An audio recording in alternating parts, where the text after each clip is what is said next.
안녕하세요. 용산에 살고 있는 33세 여자입니다. 전 이혼한 지 이제 막 1년이 넘었어요. 제가 이 나이에 이혼녀가 되어 있을 거라고는 상상도 못했어요.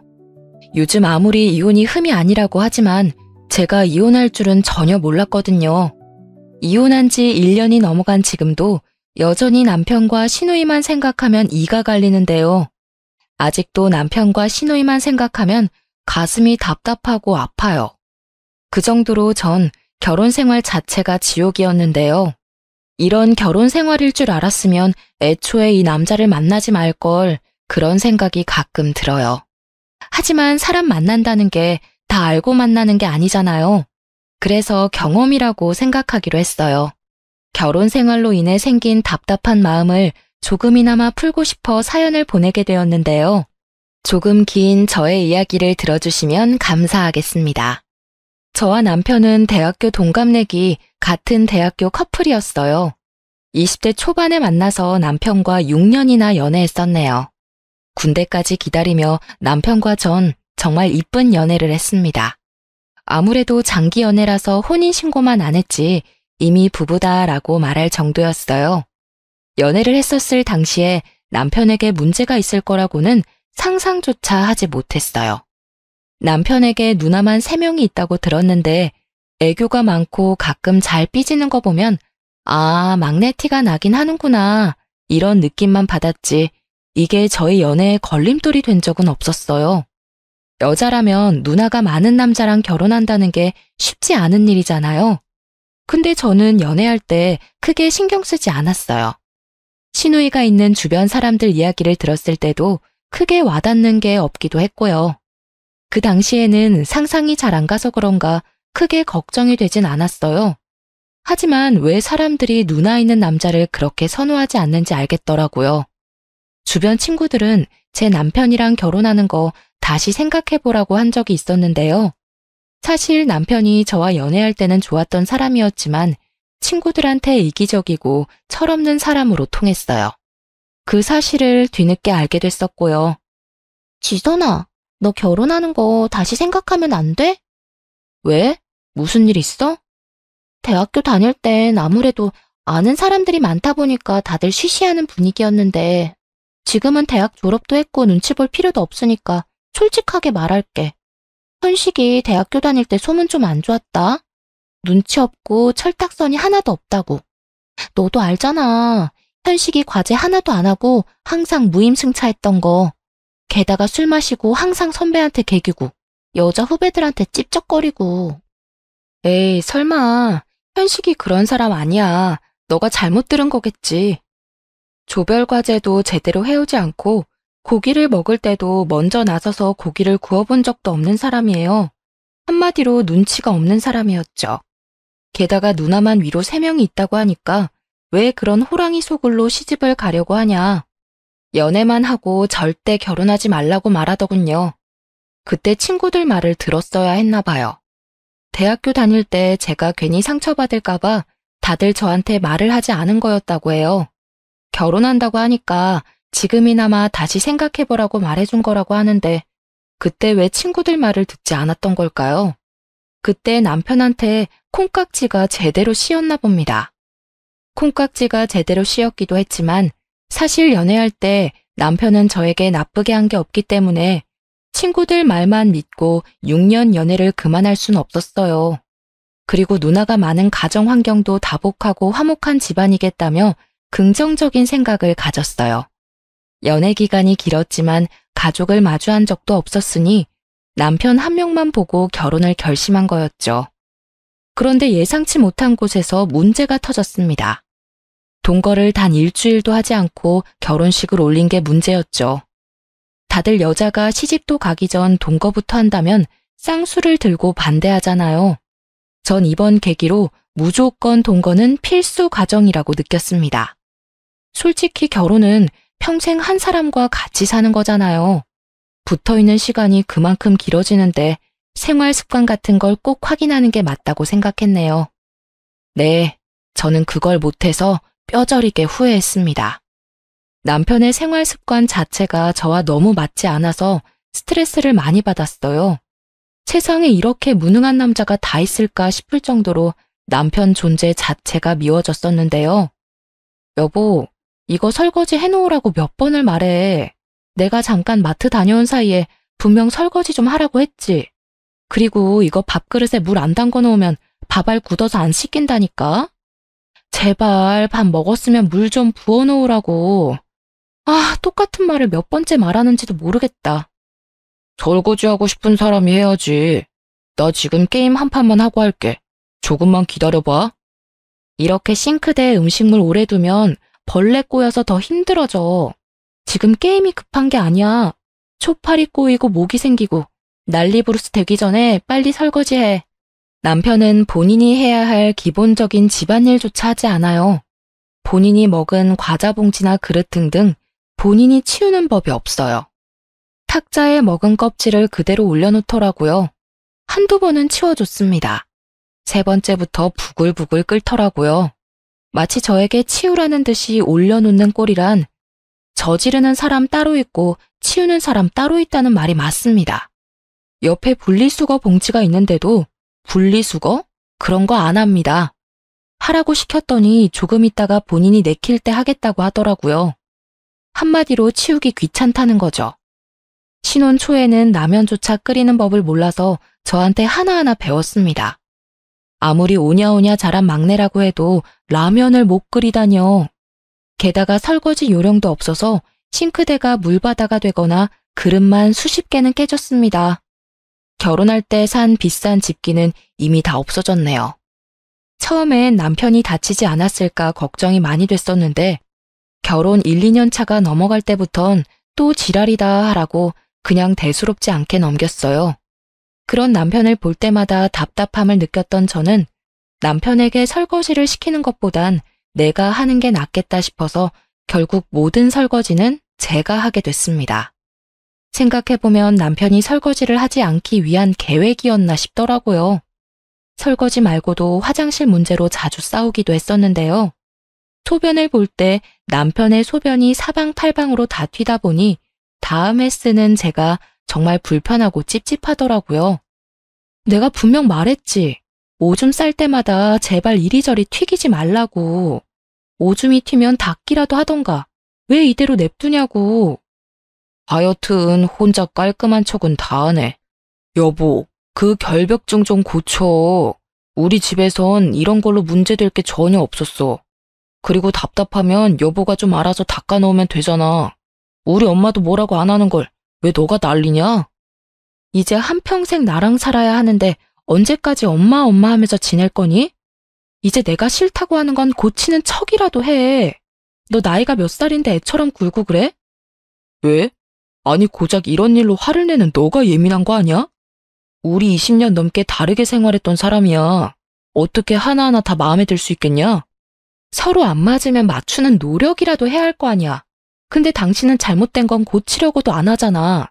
난 그게 싫고 짜증난다고. 남편이랑 생활 습관 자체가 180도 달랐어요.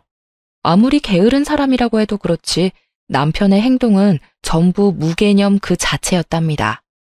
내가 싫다고 하면 고치려고 하는 척이라도 해야 하는데 고칠 생각 전혀 없다며 대놓고 말하는 태도가 정말 어이없더라고요.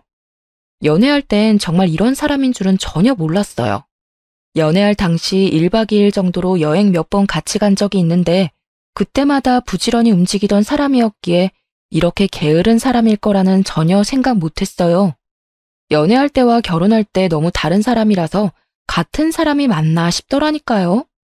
저희 친정 부모님 앞에서는 세상 부지런한 사람인 척 연기를 너무 잘해서 아무리 친정 부모님한테 하소연을 해도 믿어주질 않더라고요. 여우 중에서도 완전 상여우가 저희 남편이에요. 남편이 이렇게 게으르고 무개념이 된 이유는 다 누님들 때문이었는데요. 특히 남편과 2살 차이가 나는 막내 누님 때문이 커요. 시부모님을 보면 세상 멋지고 냉철하신 분들이세요. 자식이라고 해서 무조건 오냐오냐 하는 법이 없으시고 맞으면 맞다, 아니면 아니다라고 단호하게 말씀하시는 분들이세요.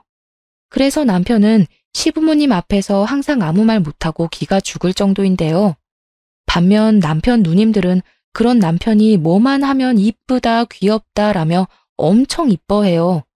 남편은 누님들 앞에서는 기가 엄청 사는 편일 정도였어요. 누가 보면 누님들이 남편을 낳은 건가 싶더라니까요. 그래도 시어머님과 첫째 누님, 둘째 누님은 시집살이를 절대 시키는 법이 없어요. 오히려 저보고 쉬라고 말할 정도였는데요. 그래서 말로만 듣던 시누이 짓에 대한 걱정이 사라지게 됐었는데요. 하도 주변 사람들이 시누이는 시어머니보다 더 심하다는 말을 들은 적이 몇 번 있어서 조금 겁을 먹은 상태였거든요. 그렇지만 첫째, 둘째 누님만 보고 안심할 수는 없었어요. 남편보다 2살 많은 막내 누님은 정말 시집살이가 심한 편이라서 제가 고생이 정말 많았었는데요. 남편을 제일 이뻐하는 누님으로 남편이 잘못을 하든 안 하든 무조건 남편 편만 들고 명절만 되면 저한테 설거지부터 음식까지 저 혼자 하라고 시키셨어요. 옳게, 우리 엄마가 과일 깎는 거 안 보여? 왜 보고만 있어?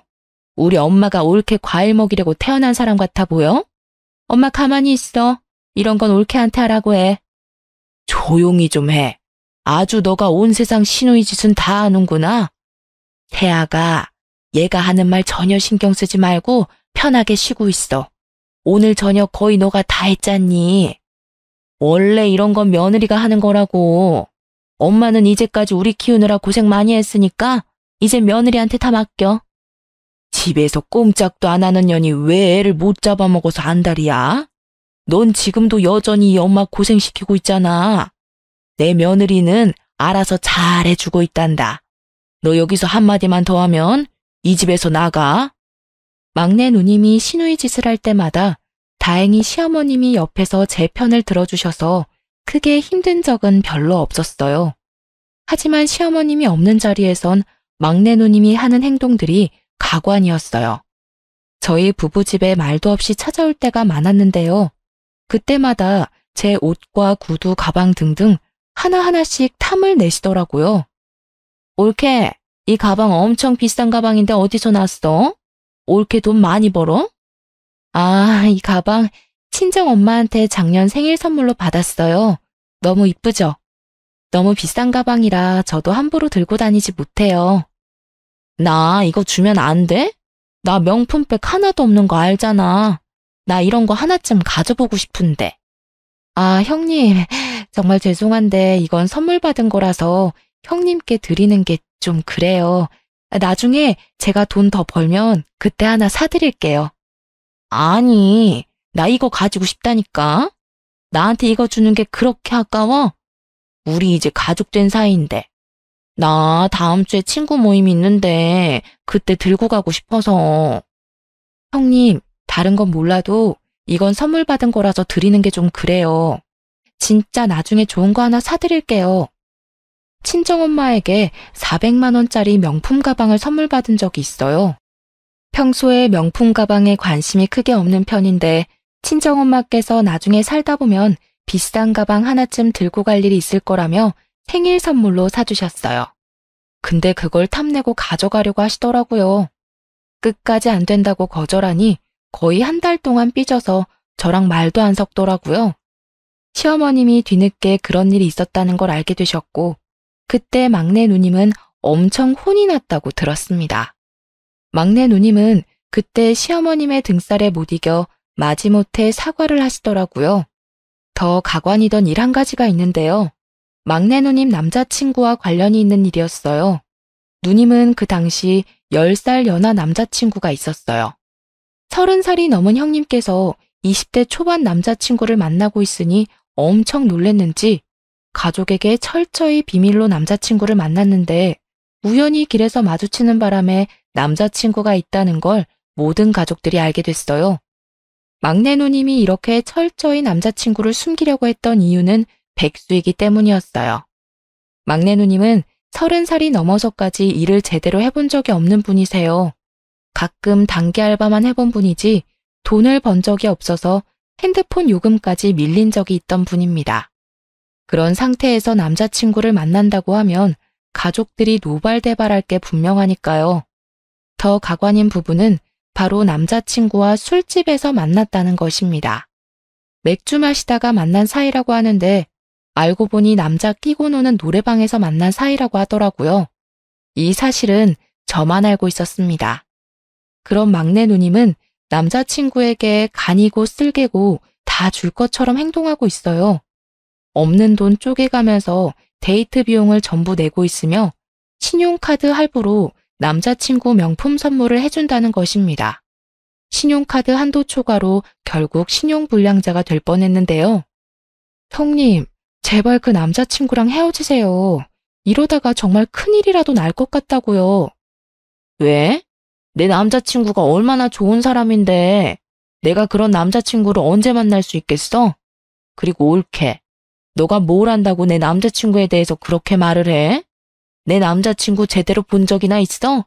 올케가 뭘 안다고 헤어지라고 말해? 앞으로 이런 일로 나한테 뭐라고 하면 올케 가만히 안 둬. 형님 이번 달 카드값도 400만 원이나 나오셨다면서요. 일도 안 하시는 분이 그걸 어떻게 감당하려고. 너 내 통지서 몰래 훔쳐봤니? 너가 뭔데 훔쳐봐? 올케가 대신 내줄 거 아니면 제발 신경이나 꺼. 한 달에 카드값만 400만 원은 기본으로 나왔습니다. 신용카드 돌려막기로 지내다가 뒤늦게 알게 된 시부모님께서 해결해 주셨어요. 덕분에 신용불량자까지 되진 않았어요. 이런 일이 있었는데도 정신 차리지 못한 막내 누님은 여전히 남자친구한테 온갖 정성을 다하고 있는데요. 말이 통하지 않는 막내 누님을 모른 척하고 조용히 지내고 있었어요. 그때 친정엄마가 곧 칠순이었기에 6개월 전부터 친정 부모님 모시고 갈 제주도 여행을 계획하게 됐어요. 부모님 모시고 어떻게 여행을 가면 좋을까 열심히 알아보고 있는데 남편은 전혀 도와주는 법이 없더라고요. 서운했지만 그래도 내 부모님인데 내가 알아서 해야지 긍정적으로 생각했죠. 그렇게 비행기, 숙박 모두 다 예약해두고 여행만을 가길 기다리고 있었는데요. 근데 여행 가기 한 달 전 남편이 갑자기 여행을 가지 못한다고 하는 겁니다. 여보, 나 이번에 여행 못 갈 것 같은데? 갑자기? 아니 몇 달 전부터 가기로 약속한 여행인데 갑자기 이러면 어떡해. 회사에서 급한 출장이 있다고 하길래 원래 다른 팀원이 가기로 한 걸 나보고 가라고 해서. 아니 그래도 그렇지. 우리 엄마 칠순 겸 가는 여행이잖아. 다른 팀원들도 있는데 왜 당신이. 이번만 다른 사람이 대신해 줄 수 없어? 회사 일이 내 맘대로 되는 게 아니잖아. 여행 다녀오고 나서 그때 장모님 모시고 밥 맛있는 거 먹자. 이번 여행 당신만 다녀와. 너무 섭섭했습니다. 출장 가야 한다고 대충 변명만 되는 남편한테 엄청 서운하더라고요. 다른 것도 아니고 우리 엄마 칠순 여행인데 말이죠. 하지만 회사 일 때문에 그런 거라서 크게 뭐라고 하진 않았습니다. 그렇게 3박 4일 제주도 여행을 다녀온 이후 말도 안 되는 일이 벌어지고 말았는데요. 캐리어 짐을 풀고 이것저것 정리하고 있던 중 제 통장 하나가 없어진 걸 확인하게 됐어요. 제가 결혼하기 전부터 가지고 있던 5천만 원 통장이 없어진 것입니다. 분명 제주도 여행 가기 전까지만 해도 멀쩡히 있던 통장인데 갑자기 없어져서 도둑이 들었던 걸까? 별 생각이 들더라고요. 하루 종일 온 집안을 뒤지며 통장을 찾아봤는데 끝까지 통장이 나오지 않았어요. 너무 놀란 저는 안절부절 못하다가 결국 남편한테 이 사실을 알리고 경찰서에 신고하려고 하는데 남편이 급하게 신고하려는 걸 막더라고요. 그래서 왜 막냐며 성질을 냈었는데 알고 보니까 통장에 손을 댄 범인은 바로 남편이었어요. 남편이 범인이라는 사실을 알고 나서 얼마나 화가 나고 배신감이 들던지. 경찰에 신고부터 해야겠어. 진짜 난 분명히 여기 뒀는데 여보, 우리 집 현관문 비밀번호 바꿀까? 도둑이 든 게 분명하다니까. 그렇지 않고서야 통장에 발이 달렸나. 사실 내가 그런 거야, 내가. 뭐? 그게 무슨 말이야? 당신이 그런 거라니. 사실 내가 급한 일이 있어서 그 돈 썼어. 그러니까 경찰서에 신고할 필요가 없다고. 미쳤어? 당신이 뭔데 내 돈에 손을 대? 어디서 썼는데? 뭐가 그렇게 급하다고 남의 돈에 손을 대냐고. 도대체 어디다가 쓴 거야? 5천만 원이나 되는 돈을 도대체 어디다 사용한 거지 물어봤는데 안절부절 못하며 끝까지 말을 못하더라고요. 끝까지 말을 하지 않길래 시부모님께 전화를 하려고 했습니다. 시부모님께 말한다고 하니 그때서야 어디에 사용을 한 건지 알려주더라고요. 미선이 누나한테 줬어. 막내 누나. 정말 미안해. 누나가 급한 곳에 돈 쓸 곳이 있다고 해서 빌려줬어. 막내 형님? 미쳤어? 빌려줄 사람이 따로 있지. 땡전 한 푼 없는 막내 형님한테 빌려주면 어떡하냐? 당신 솔직히 말해봐. 내 돈 훔치려고 제주도 여행 안 간다고 한 거지? 내가 지금 이 사실 발견하지 않았더라면 끝까지 숨기고 있었을 거잖아. 누나가 이래서 갚는다고 하길래 정말 미안해. 미안해 여보야. 내가 누나한테 다시 돌려달라고 말할게. 제발 화내지 마. 어? 당장 형님 불러. 지금 당장. 그렇게 저와 남편 막내 누님과 삼자 대면을 하게 됐습니다. 막내 누님의 얼굴을 보자마자 뺨 한 대 갈기고 싶은 거 꾹 참고 말을 이어나갔습니다. 형님, 남편한테 다 들었어요. 남편한테 5천만 원 빌리셨다면서요? 그게 무슨 돈인 줄 알고 빌리셨어요? 근데 왜? 내 동생한테 돈 빌리는 게 큰 잘못이야?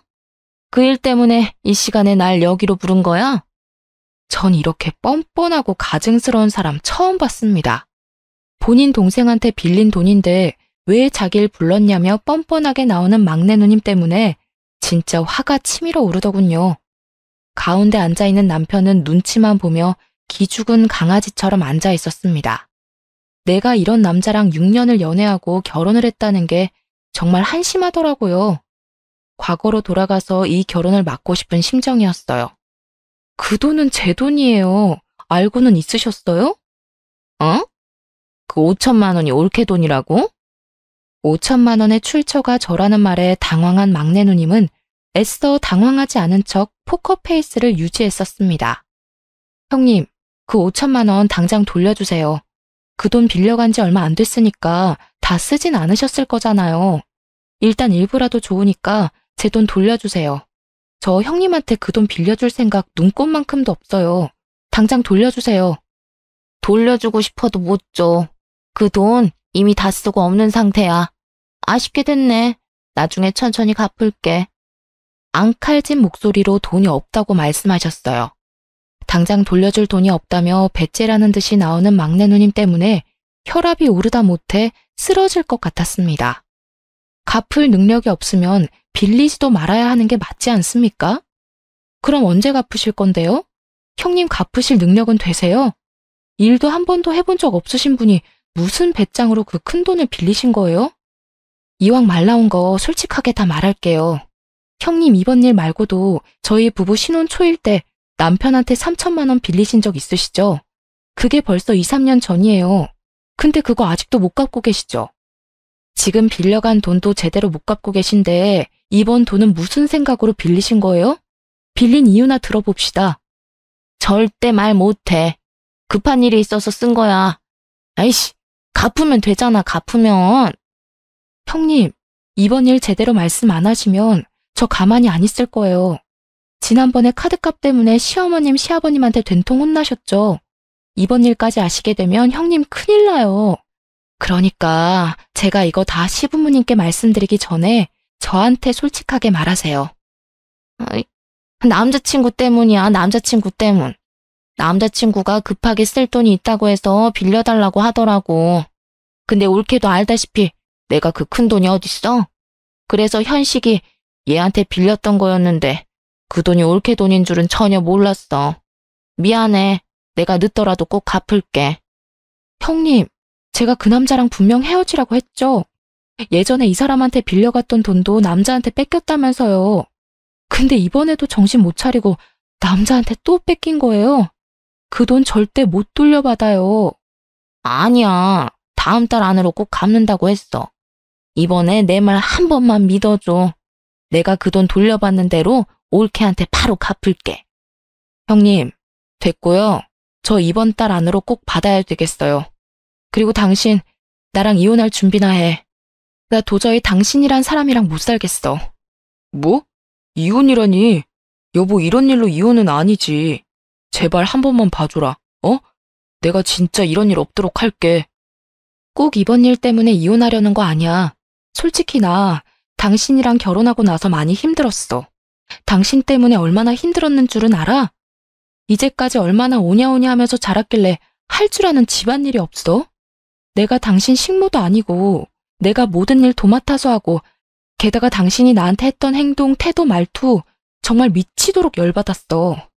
그래도 당신 사랑하니까 이제까지 사귄 정이 있으니까 고쳐지겠지 수없이 생각하면서 참아왔어. 근데 이건 참는다고 해서 다 해결될 일은 아니라고 생각해. 우리 여기서 이혼하는 게 맞아. 전 남편에게 이혼을 통보한 후 간단히 짐을 싸고 한동안 친정집에 가 있었습니다. 도저히 남편 얼굴 보고 살기 싫더라고요. 이 순간 남편과 지낸다면 화병이 생겨 죽을 것 같더라고요. 친정집에 있는 동안 생각 정리를 하려고 했습니다. 과연 이 결혼 생활을 유지하는 게 맞는지요? 보름 정도 친정집에 있으면서 남편에게 온 전화 모두 받지 않았었습니다. 남편이 친정집까지 찾아왔었는데 친정엄마가 그런 남편을 잘 달래며 돌려보내기도 했어요. 그렇게 혼자 밤낮 가릴 거 없이 고민하고 또 고민하고 있었는데 시어머님께 전화 한 통이 왔었습니다. 만나서 얘기하자면서요. 그렇게 주말에 시댁에 찾아갔었습니다. 시댁에 시부모님은 물론이고 누님 세 분 전부 다 있더군요. 그 사이에 있던 남편은 정말 눈물 콧물 다 흘리며 있더라고요.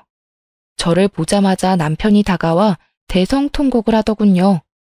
저도 처음 보는 남편의 모습에 당황해버렸어요. 남편은 저랑 정말 이혼이라도 할까봐 너무 무서웠다며 잠을 제대로 자지 못했다고 하더라고요. 그런 저를 보자마자 눈물부터 흘리더군요. 세아가 애들한테 어느 정도는 들었다. 이혼이라니 절대 이혼 못한다. 도대체 어떤 일이었길래 이혼까지 한다는 소리가 나와. 얼만큼 들으신 거예요, 어머님? 전부 다 들으신 거 맞으세요? 현식이가 너 돈에 손을 댔다는 정도만 들었다. 도대체 무슨 일이길래 그러니? 어머님, 이왕 이렇게 된 거 제가 직접 말씀드릴게요. 이 사람이 제 5천만 원에 손을 댔더라고요. 근데 그게 다 막내 형님 때문이었어요. 어머님도 아시죠? 막내 형님 남자친구. 그 남자친구 때문에 이 사람한테 돈을 빌려달라고 한 거였더라고요. 근데 남편은 저한테 말도 없이 제 돈을 빌려준 거였고요. 저 남편도 남편이지만 막내 형님 때문에라도 이혼하는 게 맞다 생각해요. 저 이 집에 시집 오고 나서 남편이랑 막내 형님 때문에 정말 힘들었어요. 남편은 집안일 전혀 신경 쓰지 않았어요. 할 줄 아는 게 전혀 없는 사람이더라고요. 할 줄 모르면 하려는 노력이라도 하면 모를까. 오히려 제가 이 모든 집안일을 도맡아서 하는 게 당연한 거였더라고요. 그리고 어머님도 아시잖아요. 막내 형님이 이제까지 저한테 어떻게 해왔는지. 저 이제 힘들어서 못하겠어요, 어머님. 제 말을 들은 시부모님과 첫째, 둘째 누님들은 막내 누님과 남편의 등짝을 때리며 화를 내시기 시작했습니다. 남편은 그저 맞고만 있고 막내 누님은 뭐가 그렇게 서러운지 자긴 끝까지 잘못 없다며 서럽게 울더라고요. 아이처럼요. 가족끼리 고작 5천만 원 가지고 1억이야? 어? 옳게도 참 독하다. 가족들 앞에서 꼭 이래야만 했어? 그런 형님은 저한테 왜 그러시는 거예요? 저 이제 형님 가족 안 하려고요. 당장 돈이나 갚으세요. 엄마, 당장 올케한테 돈 보내줘. 나 정말 숨막혀서 미치겠다고. 엄마, 제발. 너가 빌린 돈 내가 왜 갚아줘야 하니? 너 능력껏 빌린 돈 갚아라. 그리고 분명 엄마가 말했었지. 그 남자 절대 만나지 말라고. 넌 엄마 말이 개똥 같니? 왜 말을 안 들어? 남자한테 간이고 쓸개고 다 내주는 여자가 세상에서 제일 한심한 여자라고 몇 번을 말했어, 이거사. 너 앞으로 이런 식으로 살 거면 나 보고 살지 마. 전 이날 이후 집에 있는 모든 짐을 빼고 나왔습니다. 친정 부모님은 혼자 나가서 살 생각하지 말고 같이 살자고 하시더군요. 남편과 살던 집은 전세였었는데 다음 세입자를 구한 뒤 돌려받은 전세비는 제가 그대로 갚기로 했습니다. 그 전세값은 저희 친정 부모님이 빌려주신 돈이었기 때문에 제가 갖는 게 맞았습니다. 그리고 남편과 이혼을 준비하고 있는 과정에서 시어머님을 마지막으로 보게 됐어요. 시어머님이 절 마지막으로 꼭 보고 싶다고 하셔서 따로 만나게 됐었는데요. 재아가, 우리가 이렇게 된 게 참 마음이 아프다. 너가 현식이랑 갈라서기 전에 마지막으로 너 얼굴 보고 싶었어. 어머님, 저도 마음이 좋지 않네요. 어머님은 제가 보는 앞에서 6천만 원이란 큰 돈을 계좌이체 해주셨어요. 놀란 저는 돈을 거절하려고 했는데요. 하지만 어머님은 이 돈 꼭 받았으면 한다고 하셨어요. 이 돈 꼭 받아줘. 시엄마로서 마지막으로 해주고 싶어서 그래. 너가 우리한테 시집 왔을 때부터 얼마나 고생이 많았어. 내가 너희 결혼한다고 했을 때 도와준 것도 없어서 항상 마음에 걸렸어. 이 돈 받을 자격 충분하다. 부모로서 애들한테 줘야 할 돈 그냥 너한테 주고 싶어서 그런다. 우리 애들이 몸만 컸지 아직 철이 없어. 우리 막내 그동안 같이 살아줘서 고맙다. 이건 애들이 빌려간 돈이랑 별개로 주는 거니까 애들한테 돈 꼭 받아내. 이 돈 받았다는 거 애들한테 절대 말하지 말고. 저와 시어머님은 한참을 울었습니다. 사실 전 시어머님 덕분에 결혼 생활을 이어갈 수 있던 거였거든요. 친정엄마처럼 정말 잘해주셨습니다. 그런 어머님과 앞으로 못 볼 거란 생각에 정말 슬프고 그렇더라고요. 이 이후로 남편과 이혼하게 됐습니다. 처음엔 남편이 이혼하지 않으려고 엄청 떼를 썼는데 시댁에서 당장 이혼하라고 부추겼다고 들었어요. 그렇게 마지못해 저와 이혼을 하게 됐습니다. 이혼을 하고 난 뒤 얼마 지나지 않아 돈 문제로 남편을 만난 일이 있었어요. 이혼은 했었지만 돈 문제는 바로 해결되지 않았거든요. 당신 돈 언제 줄 거야? 형님이 안 주면 당신이라도 내 5천만 원 돌려줘야지. 누나가 빌린 돈인데 내가 꼭 갚아야 하나? 그런 무책임한 말이 어딨어. 애초에 5천만 원에 손을 댄 건 당신이야. 형님이 못 갚으면 당신이라도 내 돈을 갚아야지. 이 돈 빠른 시일 내로 못 갚으면 둘 다 경찰서에서 나 볼 줄 알아. 여보, 돈도 돈이지만 우리 다시 합치면 안 돼? 이혼 도장 찍어줄 생각 없었는데 하도 엄마 아빠가 이혼하라고 옆에서 난리를 피우는 바람에. 우리 다시 합칠 일 절대 없어. 그러니까 나한테 여보라고도 부르지 마. 나 당신이랑 이 긴 세월 동안 같이 한 게 너무 후회스럽고 그래. 그러니까 내 돈이나 제때 갚기나 하셔. 남편은 5천만 원 때문에 엄청 스트레스를 받는 눈치였어요. 일을 하지 않는 막내 누님은 당연히 5천만 원 갚을 능력이 되지 않기 때문이죠. 시부모님께선 말로만 갚아주지 않을 거라고 하실 줄 알았는데 진짜 갚아주지 않더라고요. 남편과 막내 누님 두 사람 스스로 돈을 갚아야 하는 상황이었던 거죠. 이혼하고 나서 한두 달 정도 지난 후에 제 통장으로 5천만 원 돈이 입금되었습니다. 이 두 사람 이 큰 돈이 없다는 것쯤 뻔히 알고 있는데 생각보다 돈 입금이 오래 걸리지 않아서 놀랬었어요. 이 돈 어떻게 갚은 거냐고 물어봤었는데요. 알고 보니 남편과 막내 누님께서 각각 반반씩 대출을 받았다고 하네요.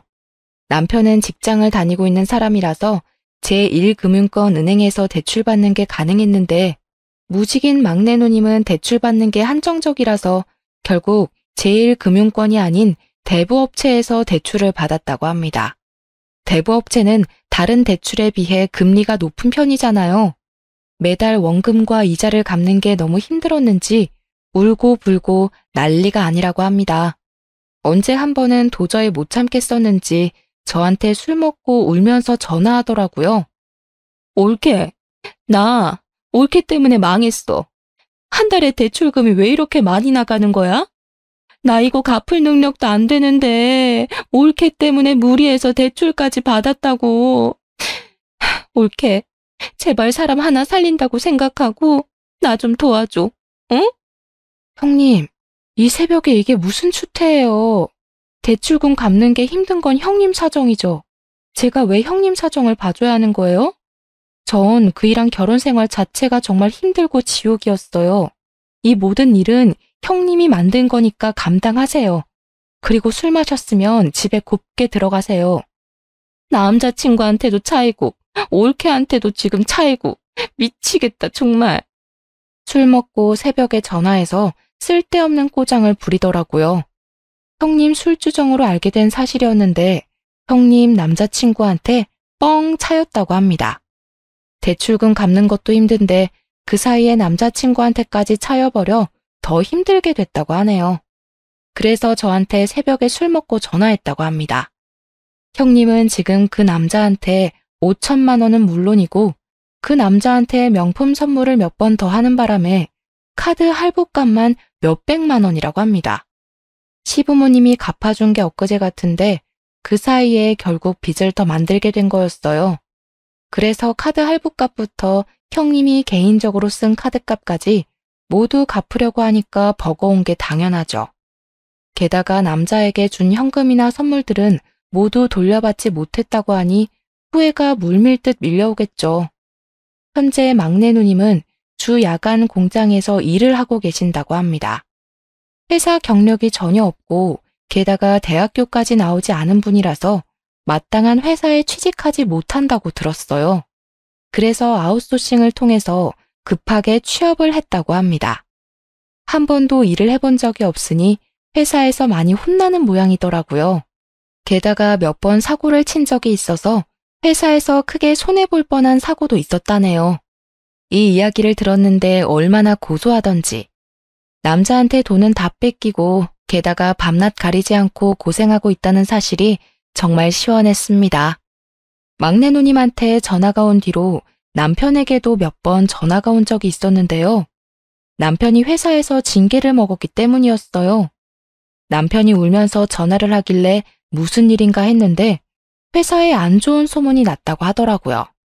남편이 얘기하는 걸 들어보니 저와 이혼하고 난 뒤 회사에 새로운 여자 신입사원이 입사했다고 합니다. 남편은 새로 입사한 신입사원한테 사수로서 잘해주려고 했던 것뿐인데 신입사원은 그걸 찝쩍거렸다고 생각했다고 하네요. 게다가 신입사원이 넘어지려고 해서 잡아준 것뿐인데 그걸 성추행을 했다고 생각해서 신고했다고 하더라고요. 그 일로 회사에 징계를 먹어 잘릴 것 같다고 했어요. 여보, 나 진짜 미칠 것 같아. 추행이 말이 돼? 당신도 알잖아. 그런 사람 아니라는 거. 근데 어쩌라고. 그걸 왜 나한테 말하는 이유가 뭐야? 답답해서 이 답답한 마음을 들어줄 사람이 필요했어. 당신밖에 생각나지 않길래. 요즘 세상이 어떤 세상인데 그런 짓을 해? 칠칠 맞다 칠칠 맞아. 정말 안 한 거 맞아? 막상 신고당하니까 무서워서 했으면서 안 한 척하는 건 아니고? 당신까지 왜 그래? 나 정말 못 믿는 거야? 당신이 했든 안 했든 나한텐 전혀 상관없는 일이니까 이딴 일로 전화하는 일 없었으면 좋겠다. 잠깐. 당신 이런 내가 불쌍하지도 않아? 나 정말 결백해.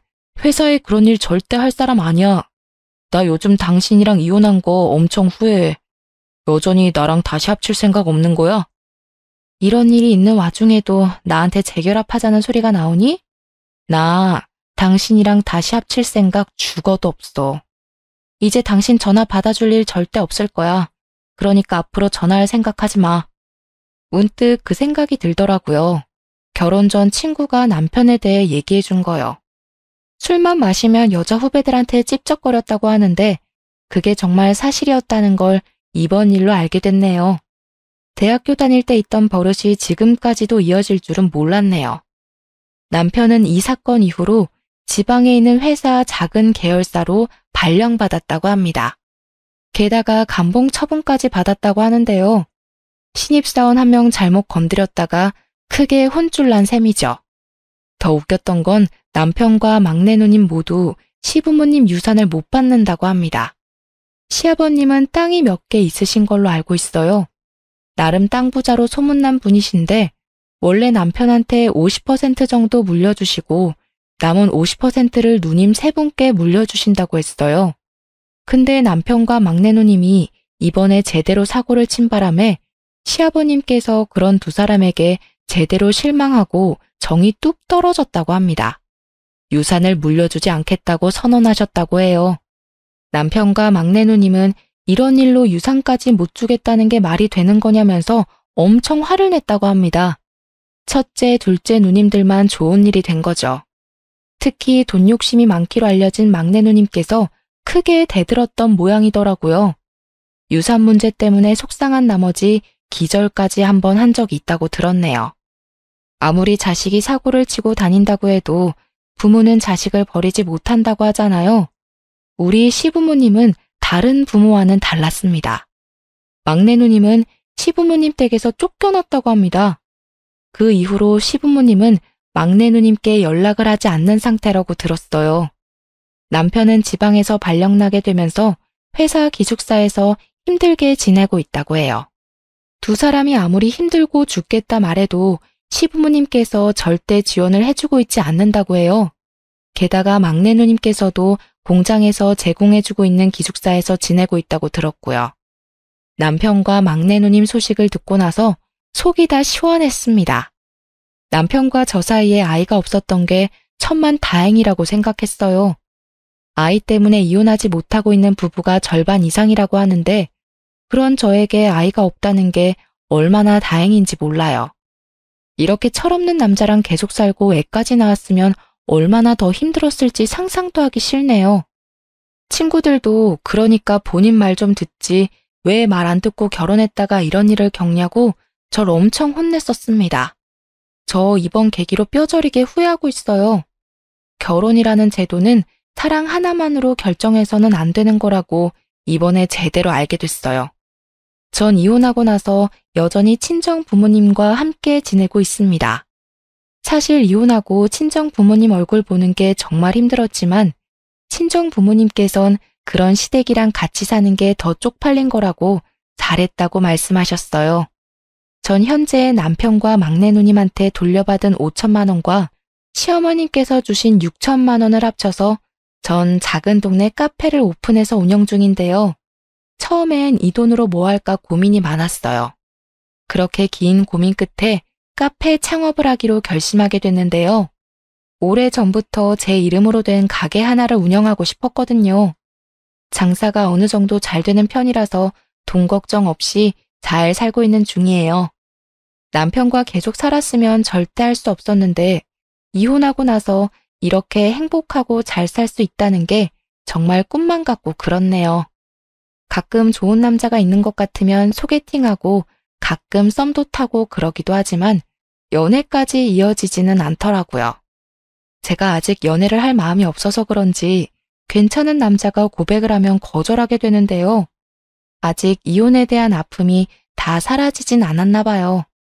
좀 괜찮아지면 그때 연애를 해도 늦지 않다고 생각해요. 아무래도 연애 6년, 결혼 생활도 3, 4년 이상 했었잖아요. 긴 세월을 같이 했던 사람이 갑자기 사라지다 보니 좀 공허하고 속이 쓰라린 게 있어요. 하지만 연애한 기간에 비해 결혼 생활은 다소 짧은 편이었지만 전 최대한 빨리 이혼한 게 다행이라고 봐요. 저처럼 결혼 생활이 힘든 분이라면 견디면 괜찮겠지라고 생각하지 말고 한 살이라도 어릴 때 이혼하는 걸 추천하고 싶어요. 요즘은 결혼이 필수가 아닌 선택이라고 하잖아요. 이혼도 흠이 아닌 시대이기도 하고요. 아, 그리고 만약 결혼을 앞두고 계신 분은 꼭 이 사람이랑 결혼을 해야겠다 싶으면 짧더라도 한 달은 꼭 같이 살아보고 결혼했으면 합니다. 여러분, 동거를 욕할 게 아니에요. 만약 동거를 했다면 이혼이 아니라 파혼이라는 결과였을 텐데 사회 인식이 개선될 필요가 있다고 생각해요. 넋두리가 길었네요. 지금까지 제 길고 길었던 이야기를 들어주셔서 감사해요.